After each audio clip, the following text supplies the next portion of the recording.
Hi, and welcome back to Every Note Counts. Today we're going to be exploring chord soloing a little bit closer. We have a 4-chord progression today. The first chord is actually played twice, so there's really only 3 different chords. And we're going to look at how we can play box 1 of the pentatonic scale over the minor chords, and box 2 of the pentatonic scale over the major chords, and then how we can kind of transition between them during the progression.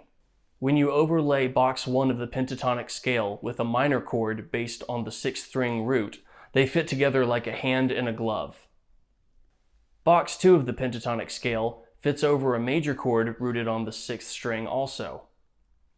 Since box 1 and box 2 of the pentatonic scale are sequential, the top notes on box 1 will be the bottom notes on box 2. So we're actually going to reach back a little bit from box 2 and pick up one of those notes that's at the top of box 1.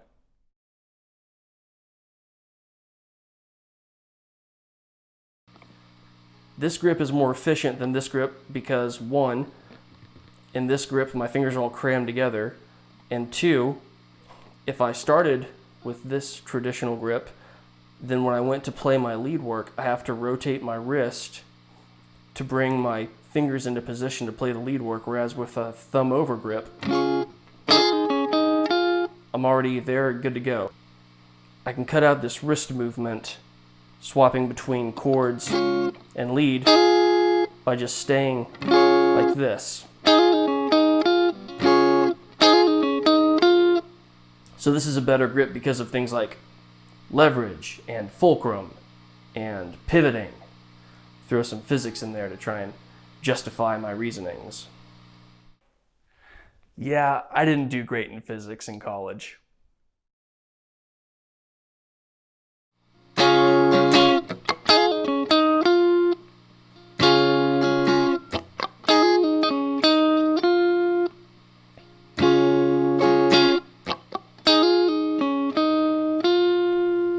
So I'm hitting this double stop on the G string and the B string. G string is at the 8th fret, and on the B string, the 9th fret, and we're hammering on then from that double stop. On the G string, we're hammering on to the 10th fret, and then coming back off of it.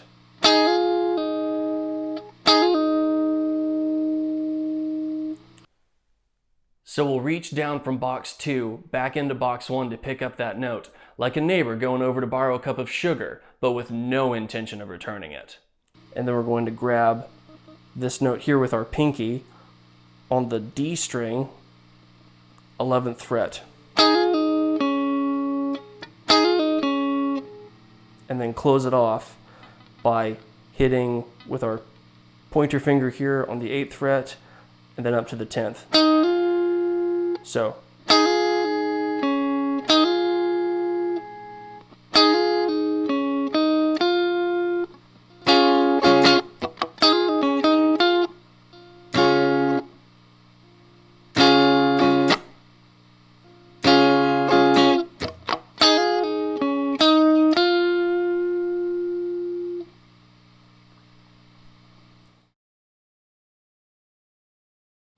The next lick is going to start here on this D flat major again.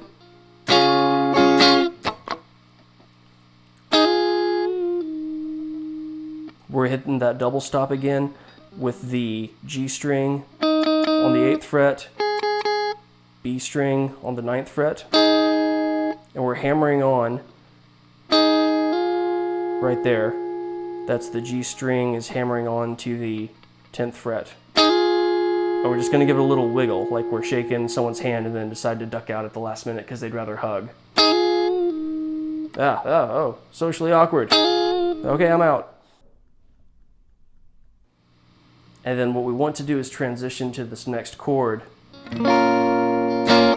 which is a B flat minor. And so the way we're going to do that is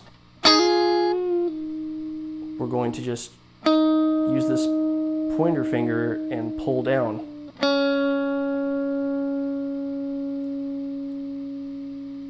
And now we're in position to do a minor thumb over grip. Thumb, mute this one,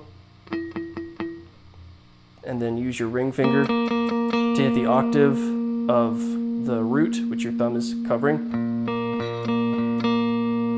And then your pointer finger is just barring the rest of those strings.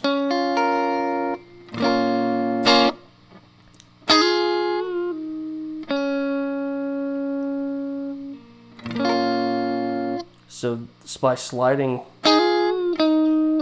this pointer finger down, it's put us in place to bar those bottom 3 strings, and all we have to do is then put our ring finger and thumb down to make the chord.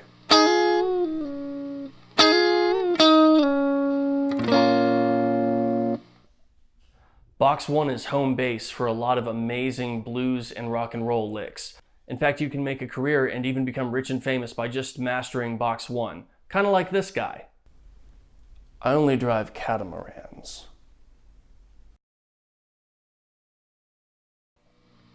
Once we're here at the B flat minor,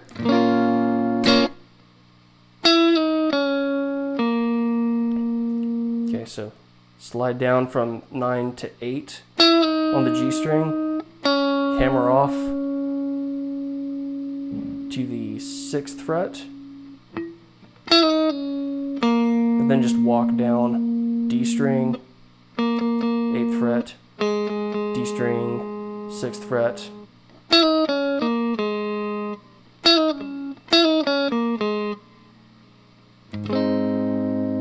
and that actually puts us then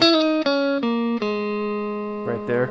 That is the root note of our next chord, which is going to be A flat.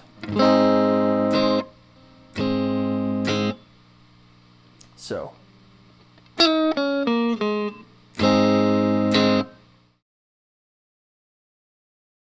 And then what we're going to do here is, after we've played this chord, we're just going to use some of these bass notes here in what would be box 3. If box 2 overlays B flat here, then that means box 3 starts here. And so we'll just slide from 6 to 8, and that was on the A string, and then pick up on the D string, that note right there, which is on the 6th fret, 6, and then walk back down.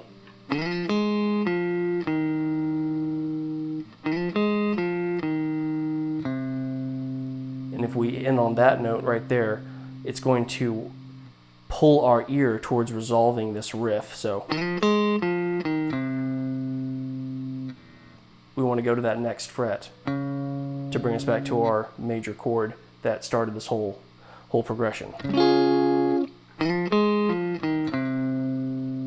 We want to go there. Our ear naturally pulls us there. So using this box 3 on top of box 2, here's our major chord. Well, we could do all these, we could do all sorts of that kind of stuff, but instead, let's grab a lick that's going to pull us back to our starting chord. So.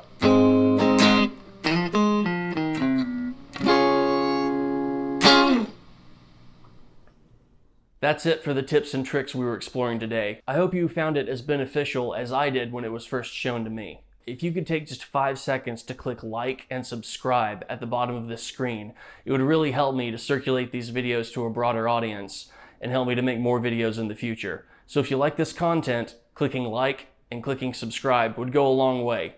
I really appreciate it. Until next time, make every note count.